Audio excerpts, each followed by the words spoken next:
We have a really exciting panel up next because I know we all want to make some money. That is the dream, right? Okay, so we are going to be talking about how to monetize your expertise while leveraging media. Tracy Lamb is our moderator here, hosting the panel, and we are speaking with Dr. Christopher Liu, Glenn Hobart. Hi. Thank you so much. All right, well, thank you so much. We are excited to be here today, and thank you everybody for attending. My name, like she said, is Tracy Lamb. I am the CEO and founder of Caregiving Worldwide Network. It is a television network. And I'm going to let everybody go down the line and just kind of introduce themselves and the name of their podcast and what they do. I'm Glenn Hebert, and I sold it last year. I'm the founder of the Horse Radio Network. We started in 2006. We have 40 shows about horses, and I host Horses in the Morning, which is one of the longest running daily podcasts in the world. We're an hour and a half every day for the last 14 years, 3,350 episodes. So. I've read about you. Hey guys, I'm Dr. Christopher Liu, and for all the guests on my show, I always say all my friends call me Chris, so please do the same. And I'm a physician by training, ortho. I retired 8 years ago, and founder and CEO of Financial Freedom for Physicians, and we are a digital media platform that is dedicated to raising awareness about financial literacy and financial empowerment, independence among the healthcare community. So podcasting is one arm, and as we've heard previously, there's different arms, so that's one. We've got a YouTube channel, blog, and we're all over socials. And I'm happy to explain how we monetize that. Hey, my name is JJ Elliott Hill, and I am one of 3 sisters that founded Confessions of a Reluctant Caregiver. Yesterday was our 1-year anniversary, and we've had 100 episodes so far.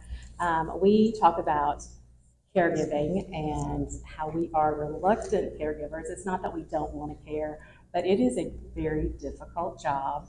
Podcasting is, just like Chris said, it is one arm of our brand. We have multiple social media sites, blogs, and a couple other different arms for our business. So we wanted to start off with asking the question, how does each person here monetize their business? Because everybody kind of does it in a different way, and everybody kind of has a different thing that they're doing. Because I'm in TV, I do have sponsors. So I got into TV about a year ago. I didn't have sponsors a year ago, but I do now. And it has been a journey. Getting sponsors is a challenge at times. If you're not used to asking for money. Definitely you have to I've been able to connect with somebody who is used to doing that now, somebody who's actually in media marketing, and so they're helping me to kind of navigate that journey, just simply because that's something that I've never done.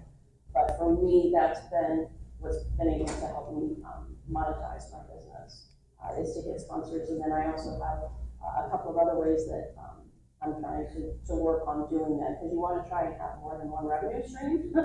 If at all possible, but so that's kind of where I'm at.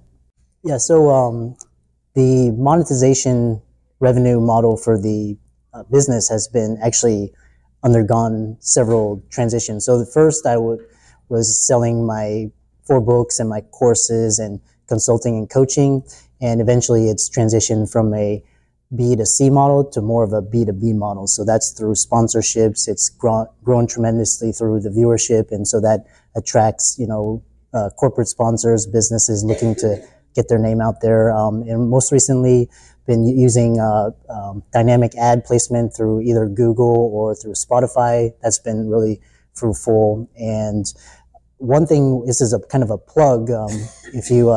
I've been using the platform Podmatch which matches hosts and guests together, and it's a much more efficient way to find guests and to get on the podcast, and they're much more better vetted. And so for each guest that you complete, Podmatch gives you a payout as well. So that's been kind of my model. We'll talk about vetting brands and sponsors, because in the beginning I was taking a lot of sponsorships, but they didn't really align to the core mission or value. So I had to kind of cut away from that and only go with sponsors that really resonate with the audience, to protect the audience, their interests as well. So we can talk about that. So when we started, it was really important that we set up our brand, which that's what we believe we have, and that has to go along with our podcast. Our goals are to relate, educate, inspire, and laugh. It's for us, we started setting up our brand and then our marketing package. We don't go with the typical monetization when we talk about the number of views, the smaller dollar amounts. We focus on sponsorships and partnerships. And so marketing packages for us are really professional, visual to send out to large corporations has been the way that we've approached our monetization in year one. We've been really blessed to partner up with larger companies like Norwegian Cruise Line, Wounded Warrior, AARP. We've partnered also with UK Health Radio. We say image is everything, and most of the time it's, perception is what's out there. Really, it's perception. But that's been a big part of it for us because it's our story. We don't have PhD or MD after our name, but we have a story that tells about our mom's 20-year experience with Parkinson's for 20 years. And so that's how we've focused. We partner with a lot of people, and I say partner, and that is we don't take funds from them. What we do take is, for example, we have a Heroes Caring for Heroes series that came out in November. Partners were, for example, AARP and the Wounded Warrior Elizabeth Dole. That type of in-kind donation where you partner with someone, our visibility from them, with them tagging us, with them being partners and us sharing their logos, you can't put a value on that. What that got us to in year one is we've had about 500,000, it's almost 500,000 downloads and listens on our podcast. And so that's really important, is to definitely vet those sponsors and and partners for us. I'm really curious about that. So how were you able to secure those partnerships? So if my sister Natalie were here, she's a stalker. She calls it polite persistence. You'll find her and she's going to be talking. She's going to be running her mouth tomorrow. She's going to be in sequence, so get ready. Be fearless. On LinkedIn, the way we got NCL was she just right up, send him I want to connect with you. And that's what we do. And you tell them what your mission is. The key thing, whatever your mission is, be authentic. And that's why he connected with us. For us, the key for David Herrera, the CEO, was that he had a caregiving story. Whatever you do, if you have a passion for it, tell your story. Don't try to be too official. We sent David a message today because we're continuing that partnership. And we didn't answer a question in a meeting the way we wanted to yesterday. We wanted to give him more information. And so this morning we sent him a picture, but we also sent the CEO of Norwegian a selfie because he knows that's us. And so just be authentic. So I'm almost the exact opposite of you, actually, which is good. So I had been doing this before podcasting was a thing, and early on, there were no rules. In the 2008 time, there's still no rules in podcasting, to be honest, but we kind of made it up as we went, and I knew we needed sponsors. We had no listeners, by the way, at that point. We got our first sponsor when we had 12 listeners, and then a year later, we had a couple hundred. And by the way, that sponsor, 14 years later, is still our biggest sponsor, has never missed a month in 14 years. She now sponsors 4 shows. And she'll say, she spends $1 million a year in advertising for her products. Not with us, I wish. But we get a piece of that. And she still says today that the biggest response she's gotten of all the advertising she's done, magazines, everything she's done, social media, is from my listening audience. And because they're the active engaged ones. It was in retail for a long time. 20% of people in retail will buy 80% of the product. It's the same in podcasting. 20% of your audience will be your most engaged. They also happen to be the 20% in retail that buy things. They're active, engaged listeners. So what we can show in podcasting is results. We don't have the numbers. We survive at advertising and also Patreon, our listener support. We don't have the numbers for CPM to even work. So years ago, when everybody was saying, you get paid $35 per 1,000 downloads, I'm going, well, I'm never going to make a living doing this. Because I don't have that kind of downloads. So we started a flat rate model years ago. And I think I was one of the first ones to speak about it. So, right now we get $400 to $500 per ad, and we only have low thousands of downloads per episode, but those people buy stuff. They buy things. So my people are more valuable than if it was a million of people who don't buy stuff. So I think you have, what we did, I think, was we went after the middle to smaller companies because they were the ones looking for an affordable alternative to the $10,000 for a magazine ad. And we offered the alternative, but ours worked better. So they hung around, and we still have them today.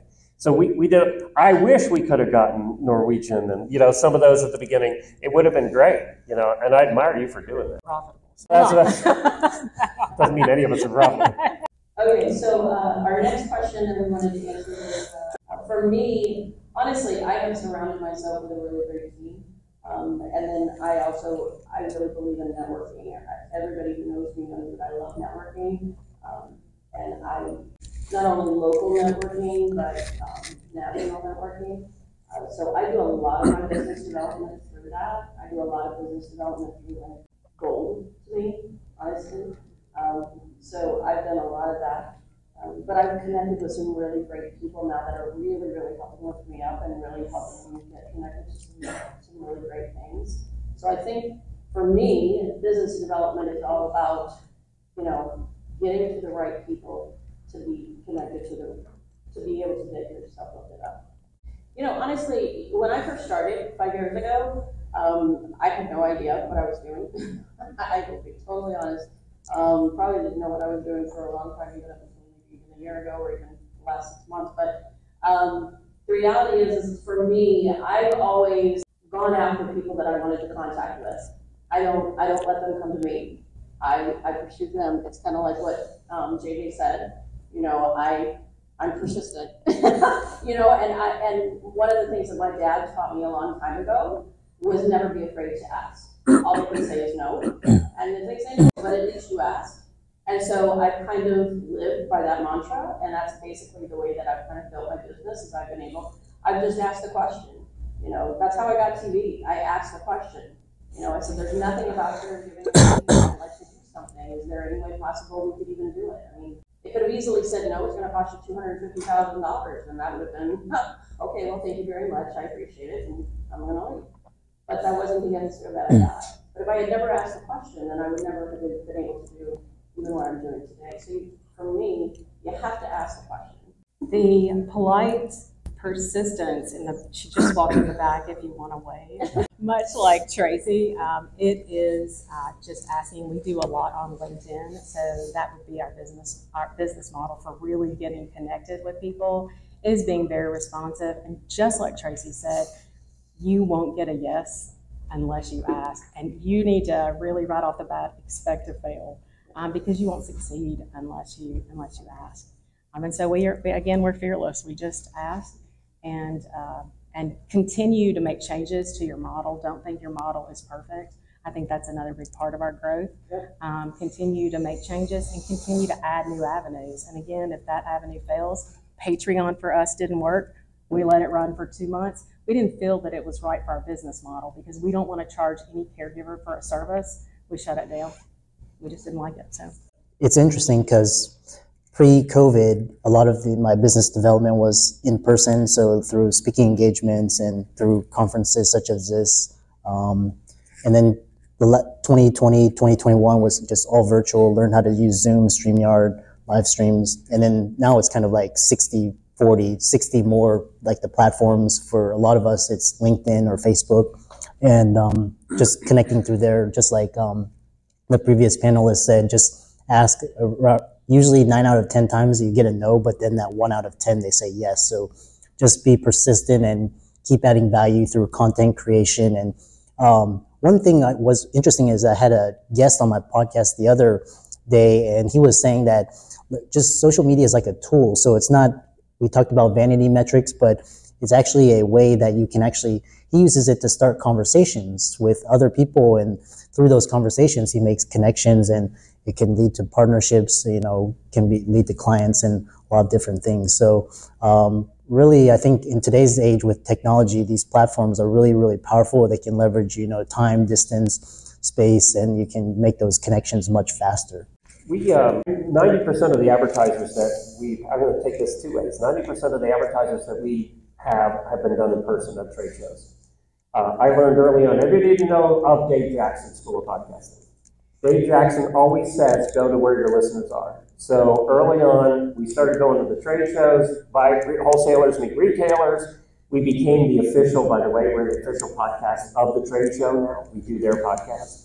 And I just talk to people in person, every vendor there. And what we did is the soft sell, and this really works for us. We walked up and said, do you have a brand new product? We'd like to introduce it to the audience. Tell us about your new product.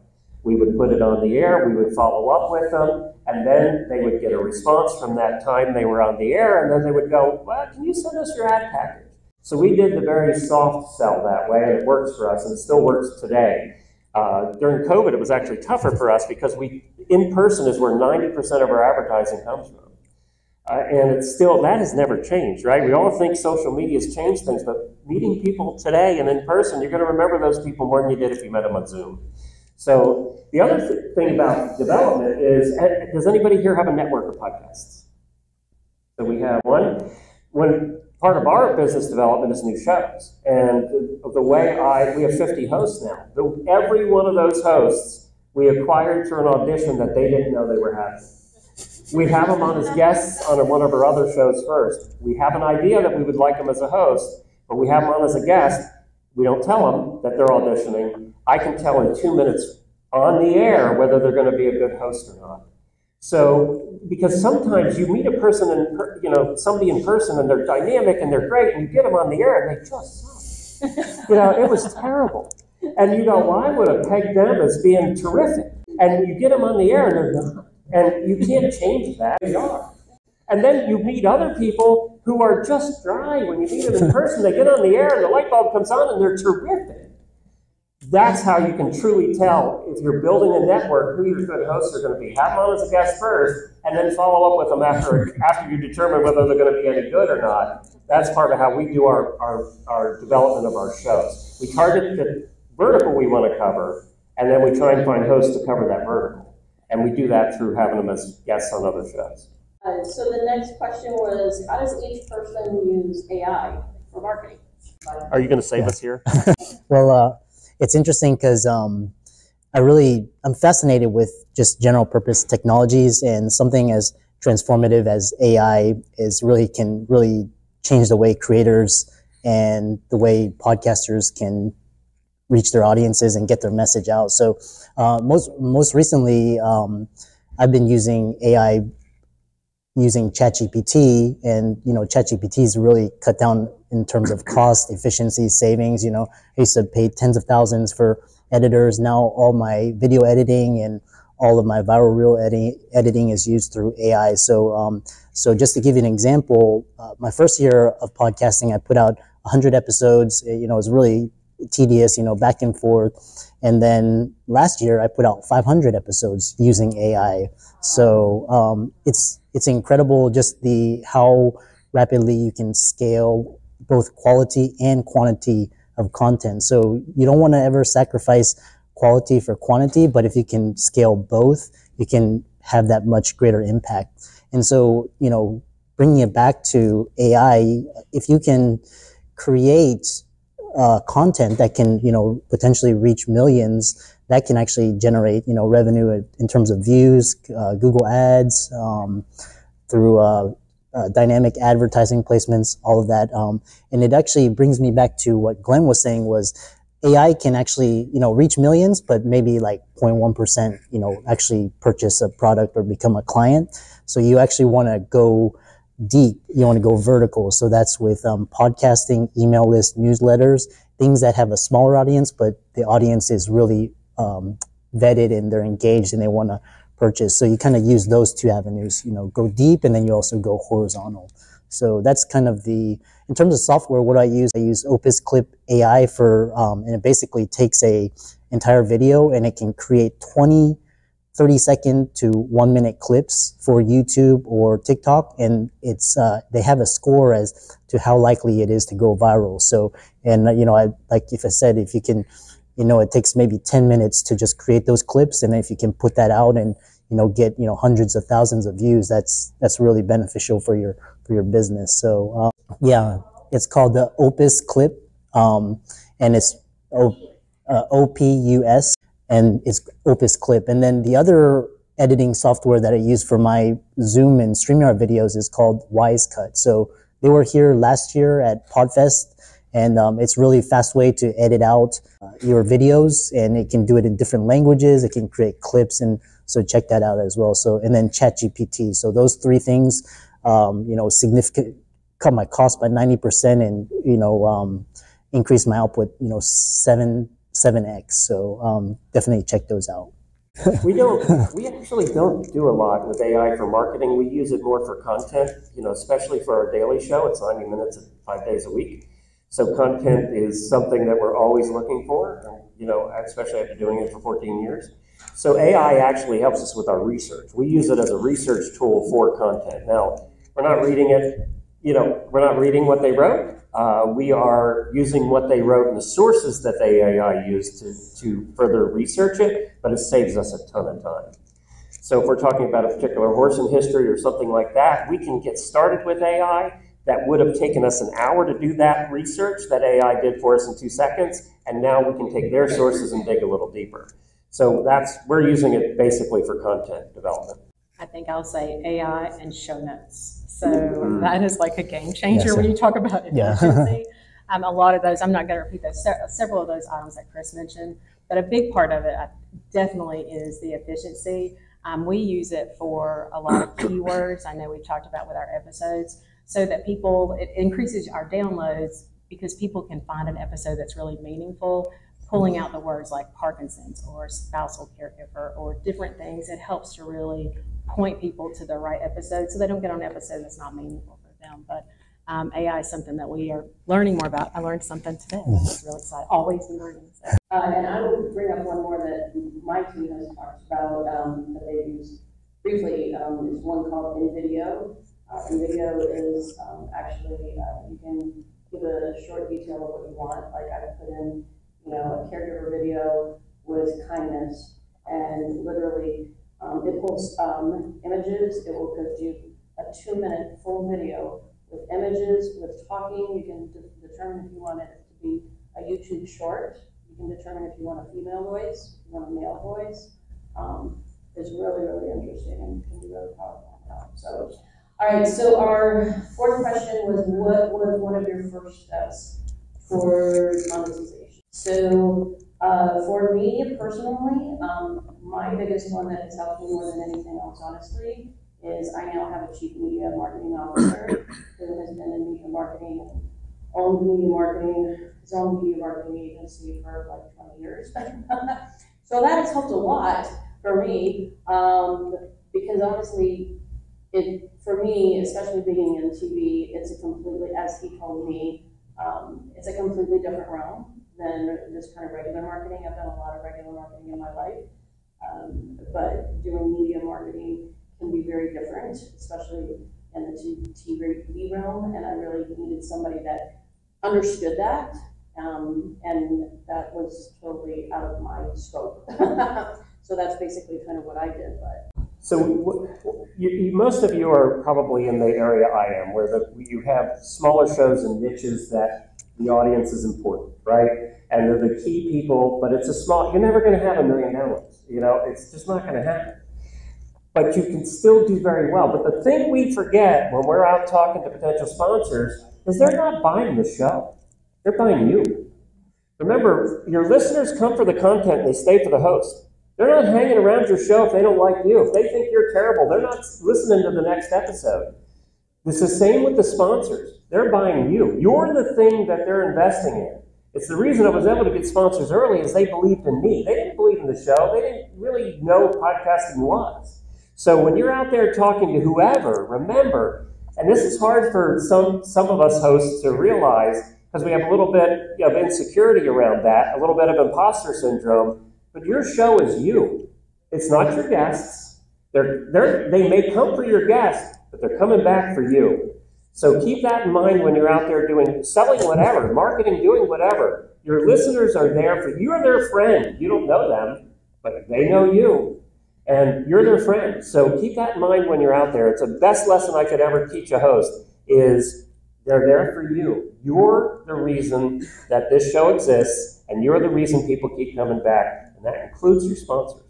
My strategy for monetization right away was just get started. I didn't overthink it. I didn't try to make everything perfect all at once. I took a long-term growth-minded approach. And so what I did was if I could get it 80 to 90% great, I would get it out, just get the content out there. The listeners are more interested in the content and the information. And, you can work with the thumbnails and the sound quality, all of that. You can improve over time. So to just get started, that was the number one way, is just do that. The other thing is this idea of progress over perfection. And so just, think of it in terms of just iterate, learn the technology and get it integrated into your workflows, and just start creating and start getting it out there, start sharing it, start collaborating. So that's my number one. If you're actually interested in like specific monetization strategy or tactics, as Sabrina talked about earlier, and so, the easiest way is if you don't have a product or service quite yet, partner with other people with similar backgrounds and interests. Affiliate marketing is one of the easiest ways. You can basically sell what other people have and take a cut or commission. That's like the easiest way. But always remember, have your own brand. Books, could be courses, could be memberships, all of these different things. Own your own email list, own your own channels, and have a omni-channel, multi-channel approach. So that's my recommendation. I think my answer would be decide if you want to just do a podcast as a hobby, or you need to decide if you want to do it as a full-time job. We decided that we were going to go big or go home. That was our decision. And again, we had our 1-year anniversary yesterday, but on our first podcast, we dropped 10 episodes on that day. We actually taunted Joe Rogan, and our slogan, our hashtag was make caregiving. We didn't beat Joe Rogan, just in case y'all want to know. But we taunted him, we hashtagged him, you better believe that. So that was our decision. Our goal is to quit our day jobs, because Natalie and I both have, all of us, my sister Emily as well, we all have corporate jobs. And so, but our goal, and we know what our exit plan is, we all want to talk about our end game. Well, our end game is that we want our brand to be actually a business for us. As far as monetizing, it's just our first step is to create that brand. When people see our brand, they know that it's the sisters, it's the Elliott sisters, and they know that we're caregivers. And around that, we'll build a strategy and something that our goal is to relate, educate, and inspire and laugh. And our goal, really, our mission is to change the world, one person, one family, one community at a time. Question was, what's the end game and strategy for each of us? JJ just gave hers, and mine is to change each caregiver one episode at a time, because I'm creating 5 years this year, and hopefully we'll be able to double that by next year. So, my goal is to just, I worked for hospice for 14 years, and I really have a heart for caregiving. And so I know what it's like to be in the space, and I really want to help as many people as I possibly can. I sold the company last year, so I think I hit that. In another couple of years, I'll maybe be cut back a little bit. But, that was my end game, and I'm happy to say it's it. If someone comes up to me and says, "Oh, Chris, I love your podcast. I love the content. I love the quality of guests," then that makes my day. And this year, I've really shifted more away from monetization and more towards building community. And I love, like I said, I have a podcast to actually interview people that are interesting to me so that I can learn for myself. It's kind of a selfish MO, but it's also to give back and to share it with people. And so if people can listen and say, "Oh, I love your content, it's changed me," or gives me a new insight, inspiration, that's and then basically build an audience and build a community and make it all win-win.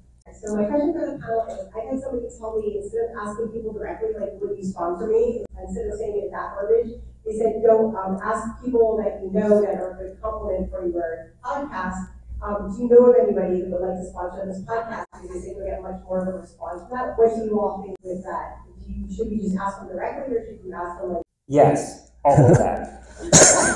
Seriously, all of that. You do everything you can. You have them on as, we've had lots of people on as guests that we had hoped would become sponsors, and they got a reaction from the interview. Ask them directly. It's all of that. It kind of goes back to guesting, because in my early days when I was trying to find guests for the podcast, I would actually reach out to guests directly, and that's sometimes, a lot of times it's hit or miss. And once you find the community, it kind of grows organically. So now I have 3 or 4 guests pitch me to come onto the podcast, and it's the same thing with sponsors. You know, when you're first starting out, people will sometimes pitch you, and you have to pitch them. But this idea of do you know somebody that would be a good sponsor or be a good guest is actually a really good strategy, because it's almost like a warm introduction, and probably your success rate would probably be much higher. We're very specific on who we go after because we want them to be people that we like to believe in their brand. So that's one of the big things for us. But where we are now, as you grow, there will be people that pursue you for sponsorship because your brands they complement one another. Can I leave with one thing? Yep. It's not who you know, it's who knows you. Everybody always got that saying backwards. It's who knows you. And because of podcasting, they're going to know you. And that changes the dynamic. Thank you. We have another question. So one of the things that I just wanted to kind of mention when you're talking about providing the host, it can also be, I've been in marketing and media for such a long, long time. And we used to say, and I used to work in television, you're selling an audience. Yep. So that's also, you know, especially if you're doing something very niche. Yep. So that sponsor, he wants to reach those people in that niche. Yep. Even if you don't have, you're hitting the right people, you're not hitting the masses. And in other marketing, you can always, television news is going to be this amount of, at the end of the day, it is such a niche. People edition. Thank you. All right. Anyone else? Going once, going twice. Okay. Thank you so much.